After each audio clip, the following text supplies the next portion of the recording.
We're back to the Neil Haley Show. And, when I talk about a topic that talk about teeth, and my doctor on today is going to talk about wisdom teeth in general, Dr. Ted Grellner. Dr. Ted, thanks for stopping by. And, I'm making sure I'm brushing 3 times a day, sir. So I hope I'm in good shape, right? Well, you're doing better than I am then. And I'm trying to do it even more sometimes because people forget how important it is to have to take care of your mouth, and so it's too late at times. Let me add one thing to that, is that if you brush 3 times a day, you could be missing the same places 3 times a day. So the best way to actually manage the decay rate is to limit sweets in the amount of time that they're in your mouth. Good news is that's interesting. No more sweets. I've cut everything out in 9 months. Oh, no, you don't have to do that. But I tell my patients that they could have fewer cavities, maybe having 1 large piece of birthday cake 1 time a day, cutting out sweet tea, sucking on peppermints, putting sugar on all the other things, processed sugar in their food, limiting the amount of time, because what happens is the bacteria, the film that forms on your teeth, it basically turns that sugar into acid, and where that plaque sits, that's where the acid's going to be eating away at the teeth. So if you could brush 3 times a day, but again, if you're missing the same places, that's where your cavities are going to be. So your best defense is limiting the amount of time that you have sweetness in your mouth. All right, so we're going to jump right into wisdom teeth today. And I remember, I think I got my wisdom teeth removed about 12. I'm 6'10", a former professional wrestler. So everything went quickly with me, and the wisdom teeth went out a lot earlier than expected. But you're going to educate parents today about wisdom teeth. And go ahead. I'd like to, yes. The thing that most parents don't know is that nature gives us one opportunity to create the best experience for your teen. And now that can vary anywhere from 15 to 20. But there are 3 factors. The first factor is getting the wisdom teeth out before the roots finish growing. And the reason for that is that there's limited room for the wisdom teeth to grow. So if this is the immature wisdom tooth, but you let it go and it turns into this, well, guess what? You're not going to have a very good time when it comes to getting this out. So to get to this stage, you're not going to know. Your child's not going to know. You're not going to know. The best thing is get an oral surgeon and get an X-ray, basically like this, so that you can see, the surgeon can see how much the roots have developed. If you can get them before the roots finish growing, while they're growing, they're soft on the end. And if they happen to be close to that jaw nerve that goes through the jaw that everybody worries about the risk of injuring that nerve, well, that soft root end provides a certain level of comfort in that there's a lesser chance of injuring it than if you have a hard root laying right against it. So that's number one. The shorter tooth actually is easier to get out than the longer tooth. That kind of makes sense. Right. But the second factor is that between 15 and 20, the soft immature jawbone of a teenager hardens like slow setting concrete. So between 15 and 20, once you get to 20, that bone is like concrete. But remember, at 20, those roots have probably finished growing. So you're at a significant risk at that point in terms of getting it out before you have pieces of root breaking and just a difficult time. Not to make things bad, but there's an easier time to do it. So I'm trying to describe when that easier time is. So it's somewhere between 15 and 20. And the other advantage to being a teen is that you have more stem cells. And most people are familiar with that. Those are the cells that help with healing, basically.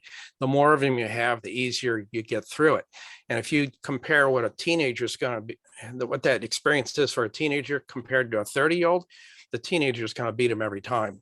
So there just is no advantage to waiting to see if they come in or they give you problems, because you're more than likely you're gonna lose that bet.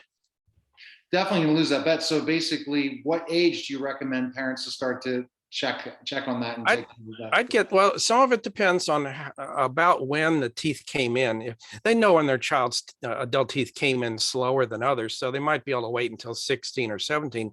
But if they were early, they might want to get them in at 15. And if it's too early, come back in a year or two. The surgeon can help to determine that. I like to get them when the roots are about half to 3/4 grown. So is that usually the time that you go do this? It isn't. Is going to oral surgeon, right? It's not your regular dentist, or to be able to check that out, it's mostly an oral surgeon. Well, let's put it this way. A general dentist generally doesn't have the surgical experience. And then that's not true in all cases, but there are very few general dentists that really have the surgical capabilities equal to an oral surgeon. Second, they don't have the ability to put patients to sleep. And most people, most kids are not going to want to be awake and aware of what's Yeah. going on because, there's something I realized a ways into my career.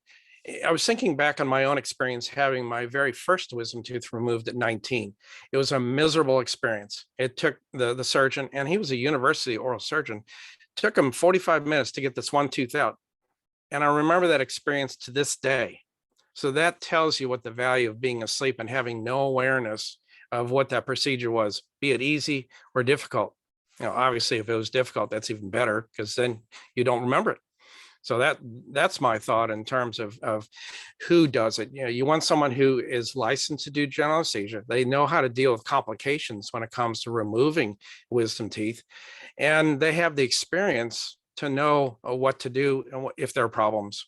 So let's just say you don't remove it and you wait on it and wait too long.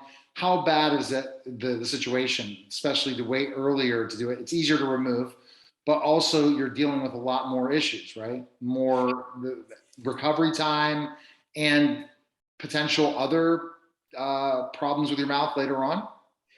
in general, the longer you wait, the harder it's going to be to do the surgery because the bone is much harder. If you wait until they give you problems, the earliest problem is infection of the gum around the wisdom tooth, which means you're doubling the length of time that it's going to take you to get through this because it's going to take you a week on antibiotics to get rid of the infection, to make it safer to open it up to get to that tooth so it doesn't spread, an infection that is still there. Let me also describe to you a situation I've run into a couple of times. I had a patient that came in with an x-ray like this, but I noticed that the roots were fully grown, but I also noticed there was something strange about it. So I took a CT so I could look at it in 3 dimensions.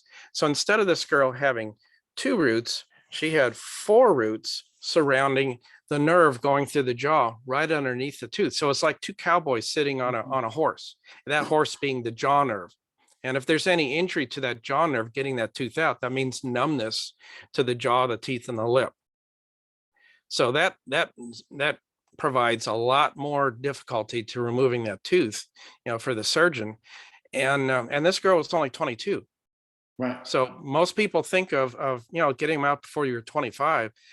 I've seen this happen multiple times in 20-year-olds. So again, if someone had paid attention to her x-ray, and this is not to put the burden on general dentists, because most times they just don't have the experience to know, when to catch it.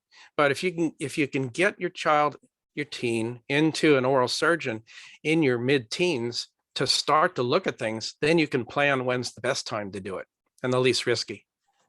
Where can we find information on you and learn more about these great tips and stuff? Where can we go? Well, I've got a digital business card. It's Linka, linka.us/Dr. Ted, Dr. Ted. Linka.us/Dr. Ted. There's all kinds of information there. The best and worst times to take out wisdom teeth, a bunch of other things. There's good information and how to reach me. Absolutely. Your practice is located where? I'm in Tampa, Florida. Yep. And Right. I've been doing this for a long time. All right, fantastic. All right, well, appreciate you coming by, Dr. Ted.